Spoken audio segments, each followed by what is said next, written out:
আসসালামু আলাইকুম দর্শক মণ্ডলী, আমার এই ভিডিওটি যে যেখান থেকে দেখছেন তাদেরকে সকলকে জানাচ্ছি আমার আন্তরিক সালাম। আসসালামু আলাইকুম।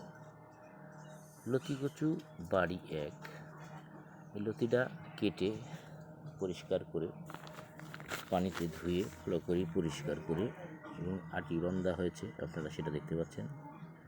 এটা আগামীকালকে বাজারে যাবে, তাই সেই বাজারে নিয়ে যাওয়ার বিক্রয় করার পরিবেশ করে রাখা হয়েছে। তাই আমি ইউটিউব চ্যানেল খুলে দু একটা ভিডিও করে ইউটিউবে চ্যানেলে দিই।